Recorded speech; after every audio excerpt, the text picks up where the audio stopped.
Ja, hallo, herzlich willkommen bei 1000 PS TV. Was macht dieses Ding da oben eigentlich? Was macht dieses Zahnrad? Wozu sind all diese komplexen Teile hier notwendig? Die Antworten auf diese Frage holen wir uns heute hier in der KTM Motorhall in Martighofen am KTM-Platz 1, geile Adresse. Wir sind hier unterwegs für die Serie Motorradtechnik im Detail. 1000 PS klärt auf. Ja, und ich versuche da mal tiefer einzusteigen ins Thema Ventilsteuerung.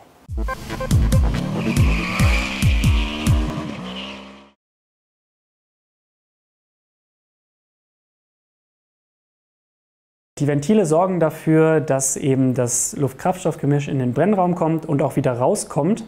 Und zwar genau dann, wenn es rein und raus soll. Also beim Ansaugtakt wird das Gemisch angesaugt, dann ist das Einlassventil offen. Beim Verdichten sind beide geschlossen, damit verdichtet werden kann. Und beim Ausstoßen sind dann nur die Auslassventile geöffnet. Und ja, so sind diese Ventile dafür verantwortlich, dass dieser Verbrennungsmotor überhaupt funktioniert.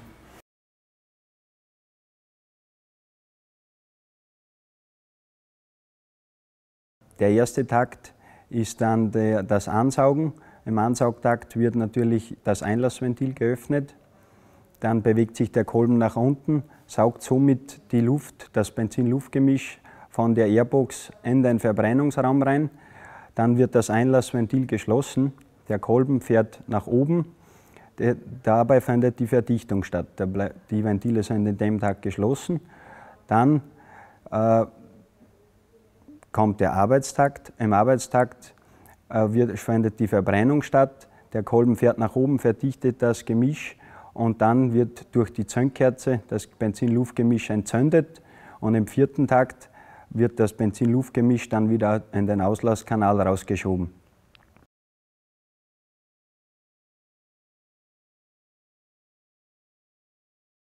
Ventile gibt es in verschiedenste Formen.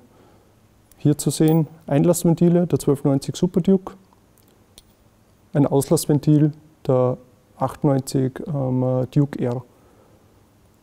Einfach gesehen ist dieses Ventil ein simples Drehteil.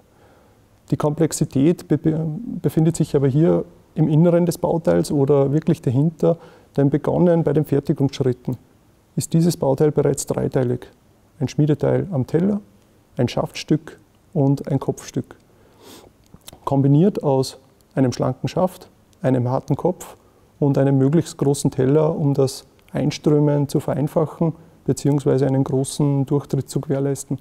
Zusätzlich zu den Materialien gibt es noch verschiedene Varianten, in diesem Fall komplett baugleich, aber wieder unterschiedlich, hauptsächlich auch an den Kosten. Hier ein extrem leichtes Ventil, verwendet in Motorsport oder nur noch in High-End-Geräten. High-End ist bei uns natürlich auch die Serie. Wir leben Ready to Race und verwenden auch Titanventile, zum Beispiel in der Super Duke R. In diesem Fall ein Stahlventil in der gleichen Baugröße, verwendet bei einer Adventure. Hier sind die Drehzahlen etwas limitiert, so kann auch ein Stahlventil verwendet werden. Weiter vom Ventil benötigen wir für die Rückstellung des Ventils eine Ventilfeder. Die Ventilfeder wird gehalten durch eine Ventilfederunterlage und durch einen Ventilfederteller. Die Längsbewegung der Ventile wird jetzt weitergegeben auf den Schlepphebel. Um das Ventilspiel einstellen zu können, verwenden wir Shims in verschiedene Stärken, welche die Verbindung zum Schlepphebel einstellen können. Der Schlepphebel ist ein bis aufs letzte Gramm optimiertes Bauteil, Schmiedebauteil mit geschliffenen Abgriffsflächen und ermöglicht nochmals das Timing mit einer zusätzlichen Variablen durch die verschiedenen Abgriffsradien nochmal bis ins Letzte zu optimieren. Unsere Schlepphebel sind mit einer speziellen Beschichtung, es heißt genau genommen DLC-Beschichtung, ist eine Diamond Like Carbon Beschichtung, ermöglicht einen extrem geringen Reibwert bei einer sehr hohen Härte. Dadurch können wir die Übertragung von Stahl auf Stahl gewährleisten, ohne einen Verschleiß am Schlepphebel zu bekommen. Über den Schlepphebel sitzt dann die Nockenwelle, welche mir schlussendlich das Ventil aufdrückt und die Drehbewegung oder die Längsbewegung in eine Drehbewegung umwandelt. Von der Nockenwelle wird die Drehbewegung initiiert durch die Kurbelwelle.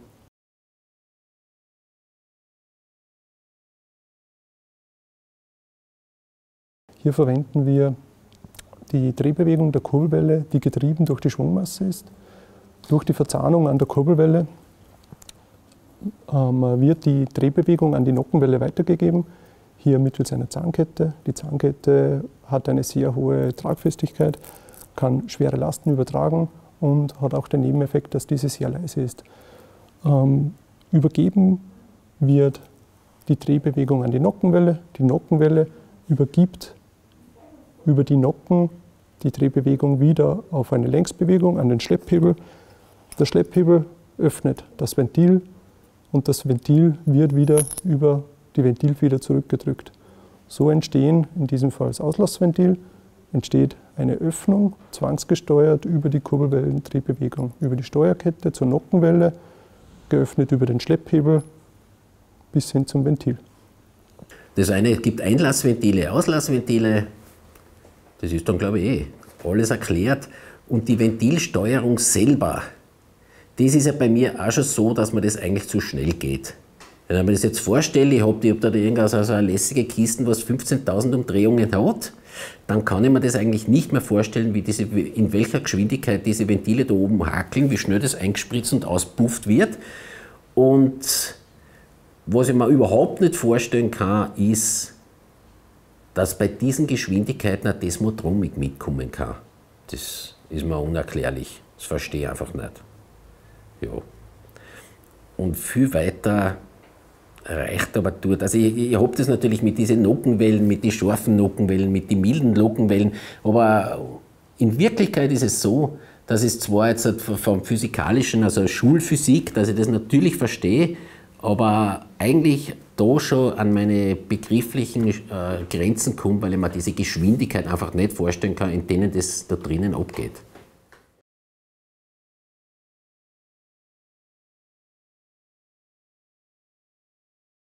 Also bei der Super Duke, also generell sind wir beim Verbrennungsmotor im Millisekundenbereich, wo die Steuerzeiten oder wo die Ventile offen sind.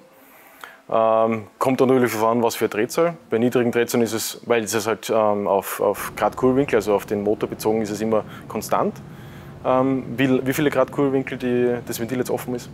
Und bei höherer Drehzahl wird es dann halt richtig schnell. Da sind wir dann so bei 3 bis 4 Millisekunden, wo das Einlassventil offen ist.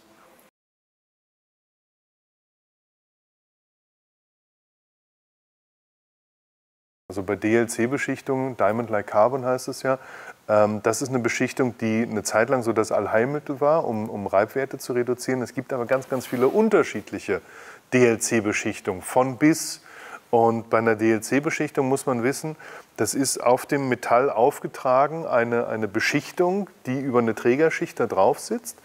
Und da musst du beim Öl wirklich aufpassen. Also da kannst du nicht einfach irgendwas reinfüllen. Das geht dann wieder in die Richtung, wo ich gesagt habe, der Motoreningenieur, der das Ding entwickelt hat, der empfiehlt das richtige Öl für den Motor. Weil du kannst Additive in einem Öl haben, die durch die DLC-Schicht diffundieren, durchgehen und diese Trägerschicht ablösen. Und wenn sich dann die DLC-Schicht ruckartig ablöst, dann geht das innerhalb von einer Umdrehung und du hast einen Motorschaden. Wo du natürlich bei normalen Metallen halt einen Zeitlauf hast, bis ein Metall abgerieben ist und so weiter. Also da muss man schon aufpassen. Also das war am Anfang mit den DLC-Beschichtungen, war das echt ein Thema, dass man gucken musste, dass die Additivierung vom Öl auf DLC abgestimmt ist. Hat sich mittlerweile sicherlich auch weiterentwickelt, aber muss man trotzdem im Auge behalten. Bei der Entwicklung für uns ein wichtiges Thema, dass wir unsere Öle immer darauf abstimmen.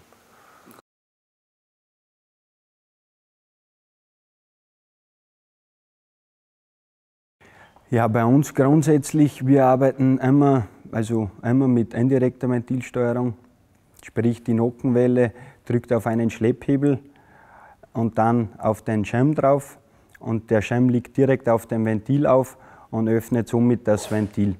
Es gibt natürlich auch andere Herangehensweisen bzw. Bauformen von Ventilsteuerungen von anderen Mitbewerbern, sage ich jetzt mal. Man kann auch über Tastenstößel die Ventile betätigen, dann entfällt der Schlepphebel und man drückt direkt auf den Stößel drauf und betätigt somit das Ventil. Aber der grundsätzliche Vorteil einer indirekten Ventilsteuerung ist natürlich die leichtere Bauweise. Man hat viel weniger Schleppleistungen. Schleppleistung, kurz erklärt, die Reibung, die entsteht, wenn der Motor seine Arbeit verrichtet. Und je höher die Schleppleistung ist, desto höher sind natürlich auch die Verlustleistungen und somit auch der Wirkungsgrad schlechter.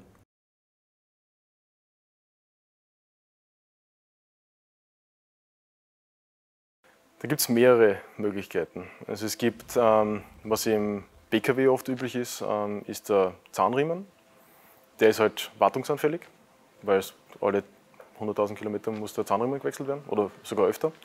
Dann gibt es die Steuerkette, was ja quasi jetzt wartungsfrei ist, wenn sie nicht irgendwie defekt wird. Und dann gibt es noch die Möglichkeit über Stirnradgetriebe. Das heißt wirklich Zahnräder, die fix, also mehrere Zahnräder übereinander geschachtelt, die dann fix die Nockenwellen oben antreiben.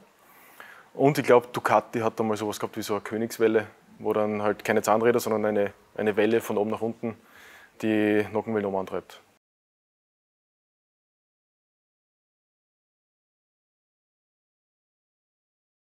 Was passiert? Ich habe im Saugrohr eine Luftsäule, die, sobald das Einlassventil aufgeht, fängt die Luftsäule an, sich in den Brennraum zu bewegen. Ja? Und diese Luftsäule ist auch, wie alles, ist halt eine gewisse Masse, die hat auch einen Massenträger. Ja? Das heißt, die ist auch träge und muss natürlich braucht ein bisschen, bis sie halt in den Brennraum reinkommt.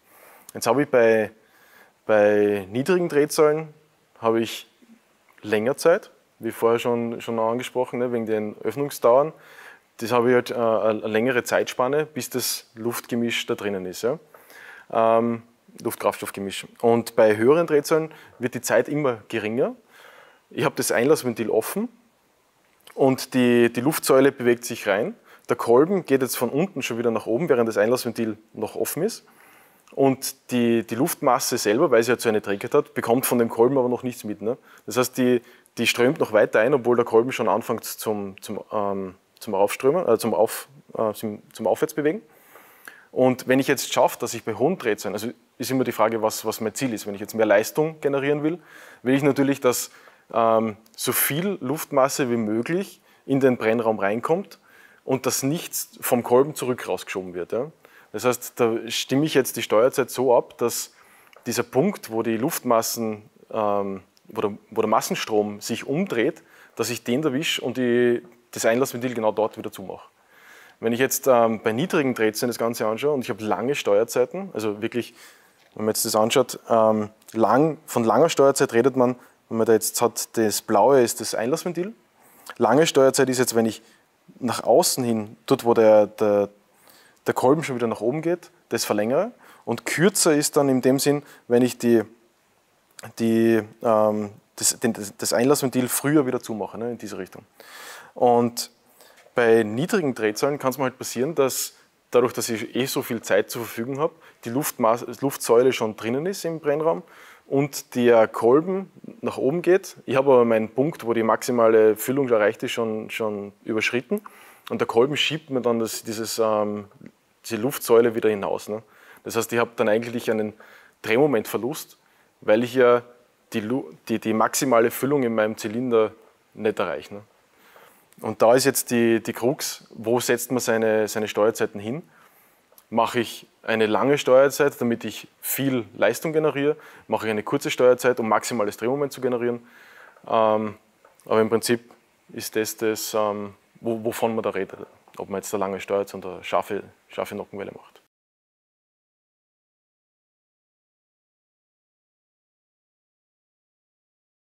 Variable Steuerzeiten, also ich kann jetzt nur vom Motorradsektor sprechen, beim Autosektor ist das ja mehr oder weniger schon Jahre gang und gäbe.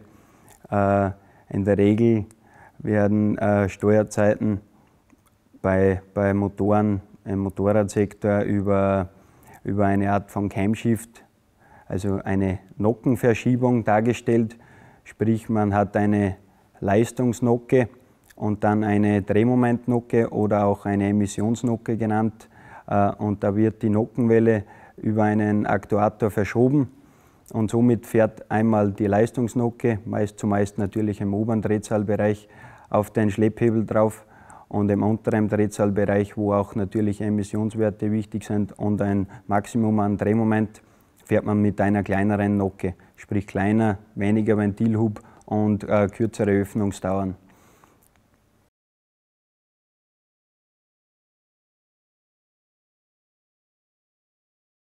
Der Zylinderkopf ist jetzt so der Kopf des Motors oder auch das Herzstück des Motors neben der Kurbelwelle. Es wird über die Kurbelwelle die Drehbewegung am Zylinderkopf über die Steuerkette nach oben geben. Im Zylinderkopf befinden sich dann die Nockenwellen, sind hier unter der Lagerbrücke verschraubt und übergeben dann über die Ventile. Wir sitzen hier die 4 Einlassventile, hier die 4 Einlassventile und die 4 Auslassventile. Über die Nockenwelle wird die Drehbewegung auf die Öffnungsbewegung der Einlassventile übergeben. Hier beim Zylinderkopf, das ist jetzt das Modell des Reihenmotors, also von der 97 Duke, sieht man jetzt auf der Seite den Einlassbereich. Hier sitzen die Drosselklappen und auf der Seite der Auslassbereich. Also von hier ragt dann der Krümmer weg. Und das Interessante ist eigentlich der ganze Innenbereich. Im Innenbereich befindet sich so dann das Herz des Ventiltriebs. Hier sind die ganzen Ventile eingesetzt, wie vorher erklärt, auch die Nockenwellen, die Schlepphebellagerungen und die ganze Kinematik, die Auslegung, die genauen Positionen in Verbindung zur Bewegung der Ventile.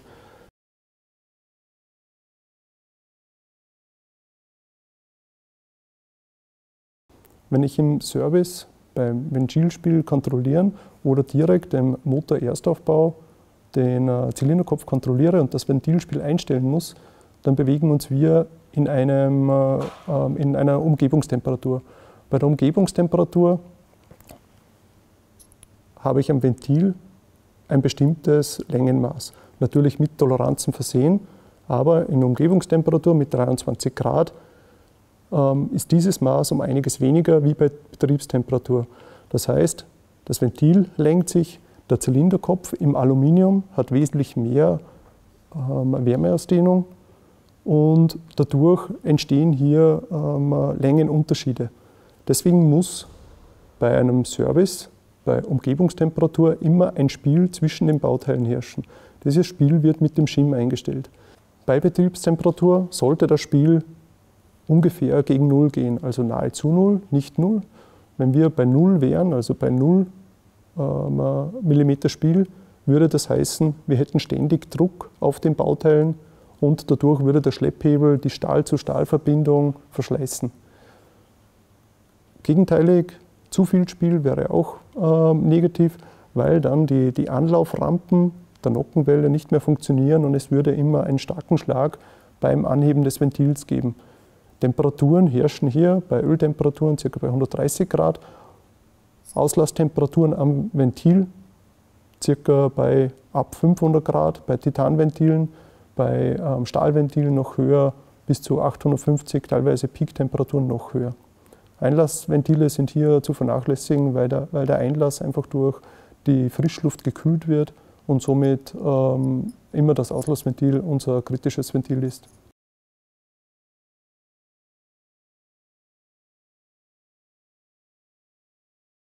Die Ventilüberschneidung ist genau dieser Punkt zwischen zum Beispiel 4. Takt zum 1. Takt, Auspuffen zu Ansaugen. Das Auspuff oder das Auslassventil ist noch geöffnet, schließt sich und gleichzeitig wird das Einlassventil schon wieder, wird auch das Einlassventil wieder geöffnet. Das ist die Ventilüberschneidung, von der man spricht, die man immer in einem bestimmten Wert halten will. Es gibt natürlich hier einen Kompromiss aus Funktion und auch Abgas, um diesen Wert bestmöglich in einem guten Niveau zu halten, um möglichst wenig Ventilüberschneidung zu halten, ist natürlich gut für die Emissionswerte. Auf der anderen Seite, das Auslassventil so früh wie möglich zu öffnen, ist wieder gut für Leistungswerte, da ich dadurch eine längere Öffnungszeit für das Einlassventil halten kann.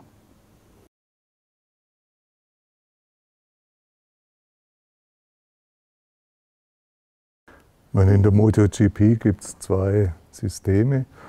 Das eine ist von Ducati, das bekannte Desmodromic, das die im Serienbau verwenden.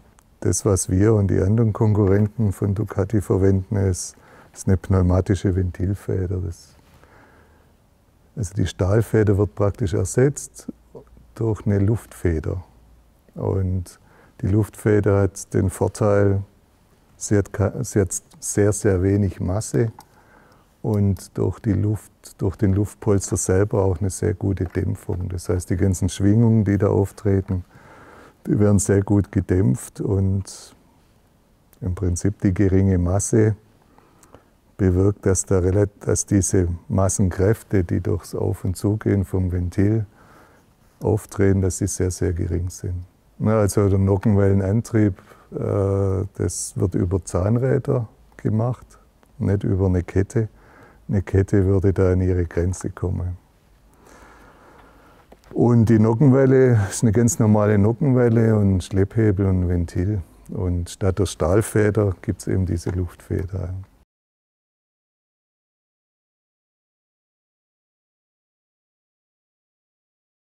Wie eine Luftpumpe. Ja. Also wenn man eine alte Fahrradluftpumpe nimmt und vorne zuhält und dagegen drückt, merkt man, da entsteht eine Kraft. Ja. Und so funktioniert es im Prinzip, ganz grob.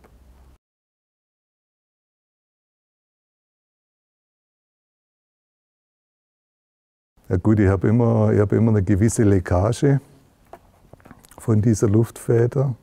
Das heißt, ich brauche irgendwo einen Speicher, um diese Leckage auszugleichen.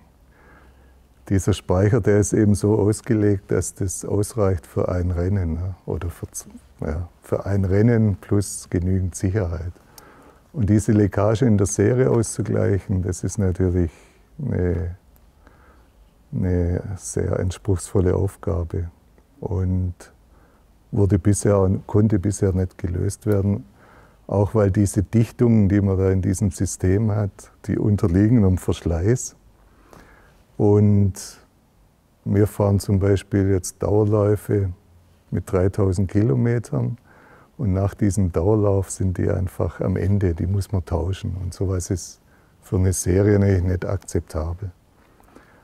Außerdem muss man sagen, dass in unserem Bereich oder generell Motorentechnik ist einfach die Automobilindustrie der Technologietreiber. Und da haben hohe Drehzahlen vollkommen an Bedeutung verloren. Die fahren jetzt alle hoch aufgeladene Motoren mit einem überschaubaren Drehzahlniveau. Ich werde mein Einlassventil jetzt mal öffnen und mir da die Kehle etwas ölen. Ja, war ein langer Tag hier jetzt mittlerweile in der KTM Motorhall hier in Mattighofen. Kleine Ruhe in der Garage habe ich mir verdient. Ihr habt euch die Ruhe auch verdient, könnt aber noch weitermachen. Unten drunter in der Videobeschreibung der Link zu den ganzen anderen Folgen von Motorradtechnik im Detail. Wir freuen uns über eure Kommentare, über eure Expertise, über eure Meinung. Ihr könnt gerne da oder dort auch noch was verbessern, wenn ihr meint, etwas, ja, wie soll ich sagen, noch aussagekräftiger, noch einfacher erklären zu können, vielleicht als die KTM-Techniker. Es sind ja doch einige Leute bei uns auf 1000 PS TV in der Community unterwegs, die wirklich viel Ahnung haben vom Thema Motorradtechnik. Postet gerne unten drunter eure Expertise. Da freuen wir uns immer sehr. Ihr bereichert unsere Videos. Vielen Dank. Wir sehen uns nächste Woche wieder hier in der Motorhall auf 1000 PS TV. Ciao.